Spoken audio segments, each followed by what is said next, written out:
манай ах одоо хүн дээр өвчлөөд 5 сард хэвтэрд ороод тэгэл бид нар чи юу болов яав гэл тэгэл эмнэлгээр яваал эмчлүүлээл тэгэл тэрний хажуугаар нь бас илгэнд одоо хэрэгтэй ямар одоо бүтээгдэхүүн байдгийг гэдэг би маш их судалсан л да. Одоо ямар эмчилгээ хэрэгтэй гэдэг яавал тэгэл энэ амин чанар уургийг мэдсэн байхгүй. Тэгэл уулгаал цүг эмчилгээ бас маш их хэлсэн л дээ. Хажуугаар нь Европ эмчилгээ маш их хэлээд уургаа бас уугаал.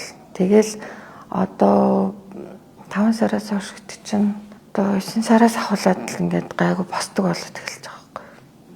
Тэндээс баян хэвтэр юм биш. Тийм бид нар ч бас мэдээгүй юм байхгүй юу. Тийм юутэй заалтаа ер нь яг тулахаар л одоо хүмүүс жагаан энэ илгэний асуудлыг мэддэм биш үү. Тэгээд тэг хүндэр зан анаа мэддэм юм тий. Өмнө нь бол одоо ууж хэрэгжилжсэн бол мэдчихсэн бол гээл бас харамсдаг юм байлээ.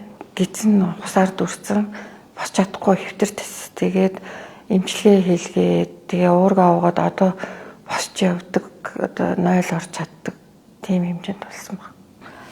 Илгнээс гадна бас бөөрн ингээд уураг алт явагдаад байгаа байхгүй юу. Илгэн давхар. Тэгээд одоо энэ уургаа уугаад эмчилгээгээ хийлгээд ингэнгүүт шинжилгээнүүд нь шал өөр гарч ирдэг. Гизээ хэвлийн ус нь бол бүр ингээд төрөгчөн уу шиг тийм том байсан байхгүй. Тэгээд багасаад ерөөсөө нэмэгдэхгүй байхгүй. Хоолны үнээр авч чадахгүй байсан байхгүй. Ямар ч аппетит авахгүй хоолны. Тэгээд одоо хоол иддэг болоод хоол нэгдэг болоод үлсдэг болоод тийм болоод эхэлж байгаа байхгүй.